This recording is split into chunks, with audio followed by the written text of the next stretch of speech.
Dandarpur viral video पर अब खुलकर राजनीति होना शुरू हो गई है। दोनों पीड़ित कथावाचक जब सपा प्रमुख अखिलेश यादव से मिले तो उन्होंने उनका स्वागत सत्कार करते हुए भाजपा सरकार पर निशाना साधा।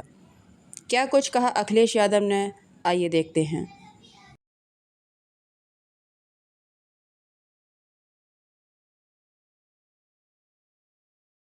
कई मौकों पर मैंने कहा यह सरकार हार्टलेस है, अनडेमोक्रेटिक है और हर वो काम अनकॉन्स्टिट्यूशनल उसको सपोर्ट करती है। बाबा साहब भीमराव अम्बेडकर जी का संविधान, उसकी प्रस्तावना, केवल प्रस्तावना के तहत ही अगर सरकार फैसला लेने लगे तो हमारे गरीब, गांव में रहने वाले लोग, पीडीए परिवार के लोग, दलित, पिछड़े, अल्पसंख्यक और जिनके साथ अन्याय हो रहा है उनको न्याय मिलने लगे, उनका सम्मान होने लगे। वो प्रभुत्ववादी लोग, वर्चस्ववादी लोग, प्रभुत्ववादी लोग लगातार पीडीए परिवार के लोगों को डरा रहे हैं, धमका रहे हैं, अपमानित कर रहे हैं। भगवत कथा सबके लिए है। जब सब सुन सकते हैं तो सब बोल क्यों नहीं सकते? कुछ लोग, वर्चस्ववादी लोग,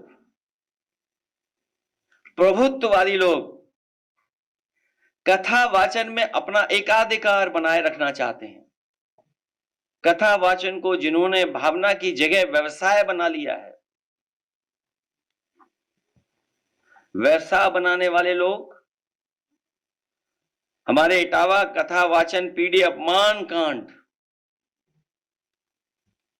उन्हीं कुछ प्रभुत्ववादी और वर्चस्ववादी की वजह से घटित हुआ है। अगर पीडीए समाज के इन लोगों को इतना ही परहेज है तो घोषित कर दें कि परंपरागत रूप से कथा कहने वाले वर्चस्ववादी पीडीए समाज द्वारा दिया गया चढ़ावा, चंदा, दान, दक्षिणा कभी स्वीकार नहीं करेंगे। भाजपा राज में पीडीए समाज को हे दृष्टि से देखा जाता है। आदरणीय रामजी सुमन जी ने तो कुछ घटनाएं बताई हैं, कुछ महत्वपूर्ण पदों पे बैठे लोगों के बारे में बताया है। सुना है हमने कि देश की सर्वोच्च सीट पर बैठने वाले के साथ भी कभी अपमान हुआ है। देश के राष्ट्रपति भी हे दृष्टि का सामना कर चुके हैं। सच तो यह है कि जैसे जैसे पीडीए समाज में चेतना और जागरूकता बढ़ती जा रही है, वैसे वैसे पीडीए समाज पर मनोवैज्ञानिक दबाव बनाने के लिए वर्चस्ववादी के पीडीए समाज पर अत्याचार बढ़ते जा रहे हैं। वहीं दूसरी ओर दांदरपुर ग्रामीण वासियों के समर्थन में ब्राह्मण महासभा के प्रदेश अध्यक्ष अरुण कुमार दुबे एसएसपी इटावा से मिले। ब्राह्मण समाज के प्रदेश अध्यक्ष हैं। अभी आपने शिकायत की है एसएसपी से मिली, किस तरह की शिकायत की और क्या आश्वासन मिला है? दादरपुरा वाला मामला हुआ है, इसमें कल से मीडिया पे चल रहा है और उसमें 4 अभियुक्तों को जेल भेज दिया गया है। जो अपराध हुआ है जिनसे, वो एक तरफा अपराध हुआ है। हमने कप्तान साहब से मांग रखी है कि दोनों पक्षों को सुना जाए, दोनों पक्षों को जांच की जाए, जो असल कारण है उस पर जाया जाए और दूसरे पक्ष पर भी मुकदमा दर्ज किया जाए। उन्होंने अपनी जाति को खुश पाया, किसने मना किया? आप ब्राह्मण नहीं बन रहे थे भाई, किसी को कोई गुरेज नहीं। हम लोग सारे समाज की भागवतों में जाते हैं, सारे समाज के ब्यास बैठते हैं, किसी से कोई गुरेज नहीं। लेकिन वो अपने आगे लिखते तो है, फला सिंह यादव, फला सिंह साहब, आप सभी के नाम जानते हैं, मैं नाम ही लेना चाहता हूँ। लेकिन जानबूझ करके समाजवादी पार्टी इसमें इन्वॉल्व होती है। अब देखिए 24 घंटे तक कोई कार्रवाई नहीं, कोई तहरीर नहीं दी, चुपचाप वह अपनी गलती को स्वीकार किए, वहाँ पर जो भी हुआ उसको भूल गए और वो घर बैठ गए। लेकिन अचानक से एक दिन बाद पूरा पीडीए करके चिल्ला करके आ जाते हैं। कहना चाहता हूँ पार्टी के। लेकिन आप मुझे ये बताएं, क्या उस महिला ने छेड़खानी की भी कोई शिकायत की है? हाँ, उन्होंने भी हम लोगों को एक्चुअल हुआ है वह घटना बता दी, जो एक्चुअल में वही बता दिया गया है। तो शुरुआत कहाँ से? ठीक, ये तो दूसरा बिंदु था जिसकी वीडियो वायरल हुई। सच छुपाया गया, क्या यूँ कह कि वो कैप्चर नहीं किया। तो ये संघर्ष कब तक जारी रहेगा? जब तक दूसरे मुकदमा उसको दूसरी पार्टी का मुकदमा आ गया, उसी का मुकदमा होना। उन्होंने गलत किया है उसको सजा मिले, हमारे लोगों ने गलत किया उनको सजा मिले। दूसरा, अगर जो है सिर्फ वीडियो देख करके खड़ा व्यक्ति है उसका नाम हम इन्वॉल्व करते हैं, इसका भी इस पूरे प्रकरण का केंद्र बिंदु खास तौर पर वह तिवारी दंपत्ति जब एसएसपी इटावा ब्रजेश कुमार श्रीवास्तव से मिलने पहुंचा तो मीडिया से उसका सामना हुआ। देखिए क्या बात की उसने मीडिया से। आप लोगों को कैसे पता चला था कि कौन मुझे इस चीज़ से कोई मतलब ही नहीं था। हमने तो बुलाया, हम तो उन्हें खुद नहीं ये समझ रहे थे, पूरा उनका सम्मान किया। मुझे इस चीज़ से मतलब नहीं था। अच्छा, उनका तरीका गलत था, टच करना गलत था, इसलिए उनसे माफी मांगी। एक मूत्र का छिड़काव वाली बात सामने आ रही है, इसमें क्या सच्चाई है? ये झूठ है, ये झूठ है, ऐसा थोड़ी है। अच्छा, वो वीडियो में पैर छूने की घटनाक्रम आपके साथ दर्ज हुआ है। उसने बदतमीजी की, तब लड़कों ने माफी मंगवाई है पैर। क्या शुरुआत से पूरी घटना क्या है, सच्चाई कुछ जान सकते हो क्या?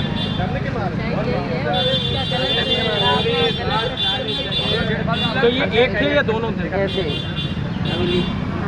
नहीं, इधर इससे लगाओ, इधर इससे लगाओ, तुम्हें कर नहीं आता, ये करो, ऐसे करो, तुम्हारे देवता कहाँ हैं, अंदर ले गया, फिर वहाँ से आया, ये आप क्या कर रहे हो? तो बोला ये कुछ नहीं है, तो हम स्वामी हैं और वो भागवताचार्य हैं, हमारे तो लोग पैर धुलते हैं, हमारा टच करने से कुछ नहीं होता है। लेकिन ये जो घर में गुड्डे आए, कौन हमारी मदद करेगा? उसने हमें धमकी दी, तब ये पता चला। तो पहला उठाया, उसमें आधार कार्ड निकला, लड़कों ने उठाया कि अग्नोत्री है, हमसे बताया, हम यादव है। आपका नाम क्या है? प्रकाश तिवारी। जहाँ पे परिचित थे। तो अभी अधिकारी से जब मिले तो क्या कहा उन्होंने? न्यासी और आचार की कोई जात नहीं होती है, कोई भी हो, इससे कोई लेना ही देना नहीं था। वो ये सब बवाल बनाया हुआ है, यादव जात से कोई लेना देना। छोटी घटना ठीक था? नहीं, ये तो जिन्होंने किया है वो जाने। इस घटना की सूचना गलत है, पुलिस को दी थी। ये गलत है, लेकिन उन्होंने जो व्यवहार हमारे साथ किया खाना खाने के टाइम पे, हम आपको सत्य बता रहे थे, तो इन्होंने इनसे अभद्र व्यवहार तो किया। उस समय आपने फिर पुलिस को क्यों नहीं बताया? बोले इन्होंने धमकी दे दिया कि हमारा सफा मुखिया से डायरेक्ट संबंध है, हम उठवा लेंगे घर से। हम बोल तक नहीं पाए। अब हम तो हरिद्वार रहते, हम कहीं यहाँ रहते, बच्चे कैसे पालेंगे, हम ये करेंगे सब। हम तो भागवत में आए थे। यहाँ एक बात और निकलकर सामने आ रही है। ग्रामीणों ने पुलिस प्रशासन पर ही सवालिया निशान लगाने शुरू कर दिए हैं। हालांकि पुलिस ने उन्हीं लोगों को गिरफ्तार किया है जो वायरल वीडियो में दिखाई दे रहे हैं। अच्छा, आप लोग दादरपुर से हैं। कल वाले जो मैटर हुआ है उसमें क्या जानकारी, क्या बताना चाह रही हैं आप? मेरे बच्चा निर्दोष बच्चा फंसाया गया। मेरे बच्चा खा लाए। मेरे बच्चा बाजार करने आया था, उन्होंने पकड़ लिया कि रुक जाओ मेरी बेटा, रुक जाओ। गए थे सब्जी लेने, उन्होंने पकड़ लिया। हमने आए पके बार जो कि हम छोड़ देंगे, छोड़ा नहीं उन्होंने, झूठ बोला हमसे। मेरा बच्चा निर्दोष है। उससे कोई उसमें शामिल नहीं था? शामिल नहीं था, ना वीडियो वायरल नहीं है उसमें, किसी में नहीं है। बच्चा है, मेरे 17 साल बेटा की उम्र है, जिन्हें झूठी फंसाया गया मेरे बेटे को। अच्छा, एक चीज़ बताएं, जो वहाँ पे जिन्होंने भागवत कराई थी, वो महिला वो कहाँ, वहीं गांव की रहने वाली थी? नहीं, वो हरिद्वार में रहती हैं, दादरपुर में मतलब ससुराल है उनका। लेकिन दोपहर वो हरिद्वार में रहती है। अच्छा, गांव में आई थी घूमने के लिए। अच्छा अच्छा। भागवत स्टार्ट हुई तो लोगों ने कहा तुम परीक्षित बन जाओ, तो वो बन गई बेचारी। तो फिर पंडित लोग जी आए, तो उन्होंने अपने कल से यात्रा बहुत ध्यान से निकाली, उनको बहुत मान सम्मान दिया पंडितों को। और फिर वो उन्होंने बहुत बदतमीजी छेड़खानी के साथ भी की, लेकिन सबने रिजेक्ट कर दी कि चलो भागवत का काम है, चलो कोई बात नहीं, चलो धोखे से हो गया होगा, किसी के हाथ उसने टच किया तो पहले सोचा कि चलो धोखे से एक बार किसी से हो गया। फिर उसने जब घर पे खाना खाने के लिए बुलाया गया उनको, तब भी उसने फिर दोबारा टच किया, हाँ कहीं ऐसे नहीं ऐसे, वैसे नहीं ऐसे, तो गाल पे हाथ टच किया, कहीं कैसे भी, तो ऐसे बदतमीजी थी, इसलिए उनकी पिटाई हुई। और धमकी भी उसने दी कि मुझे ब्राह्मण मत समझ लेना, मैं यादव हूँ, तुमको ये कर देंगे वो कर देंगे। तो हम लोगों ने इस वजह से आगे कदम नहीं बढ़ाया कि इज्जत का सवाल था ना, इसलिए जब इन लोगों ने आगे कदम बढ़ाया तब मुझे यहाँ आना पड़ा। तो उसमें बताया जा रहा है कि उसमें महिला पेशाब की फिर नहीं वो ये सब छेड़- टोटल झूठ है, ये सब आगे झूठा लगाया जा रहा है, ये कुछ बात नहीं है। ये तो किसी ने गांव वालों ने वायरल भी की दी है फोटो, लेकिन ऐसा कुछ भी नहीं है। अच्छा, आपके बेटे का नाम क्या है? उत्तम अवस्थी, उस्तम अवस्थी, उम्र 17 साल है। 17 साल उम्र है। तो 4 लोगों को पकड़ा है पुलिस ने। हाँ 4 बच्चों को पकड़े। भाई बच्चे तो देखने, जब पुलिस गांव में आती तो बच्चे देखने भी जाते हैं, तो उनका कुछ हाथ नहीं था, लेकिन बच्चों को बुलाया गया फ़ोन करके, आ जाओ, बच्चा देखने चले गए, बस इतनी। ये दादरपुर का जो कल मामला हुआ है और जो पेशाब करके वो छिड़का, ये इस टाइप का क्या कुछ? ऐसी कोई घटना, किसी प्रकार की ऐसी कोई घटना हुई ही नहीं। इसमें तो 1% कहीं भी किसी भी तरीके का तो कोई सत्य पॉइंट है ही नहीं। कौन वाला ऐसा कर सकता है?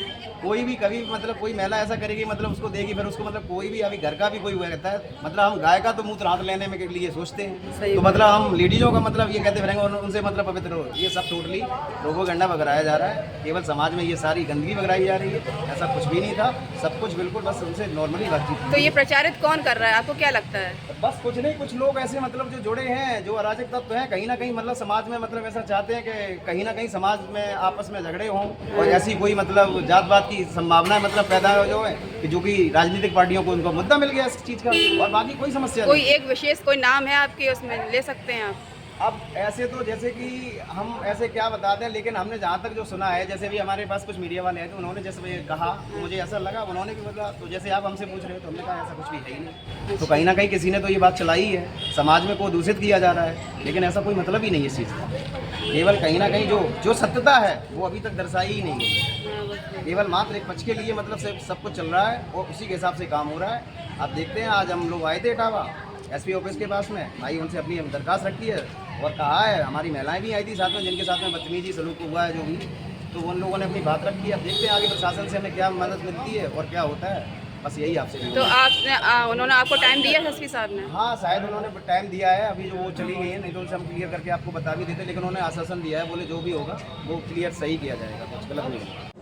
आपको बताते चलें कि इस वायरल वीडियो की जानकारी मिलते ही एसएसपी इटावा के निर्देशन में अपर पुलिस अधीक्षक ग्रामीण, क्षेत्राधिकारी भरतना एवं थाना प्रभारी वकेवर ने 4 आरोपियों को गिरफ्तार किया था। कुल मिलाकर बात जो भी हो, किंतु जिस तरह से उन कथावाचकों की चोटी काटकर उनसे नाक रगड़वाई गई, उनके साथ जाति सूचक अभद्र भाषा का प्रयोग किया गया, वह यह दर्शाने के लिए पर्याप्त है कि कहीं ना कहीं हम आज भी उसी पुरातन सभ्यता और मानसिकता में जी रहे हैं, जहां वेद पुराण गीता भागवत पढ़ना सिर्फ एक ख़ास वर्ग के अधिकार क्षेत्र में था। बहरहाल अपना अपना पक्ष है। इस पूरे मामले पर राजनीति ने अपनी पकड़ मजबूत कर ली है, इसमें कोई संदेह नहीं है। अब आगे क्या होता है देखना यह है। नमस्कार।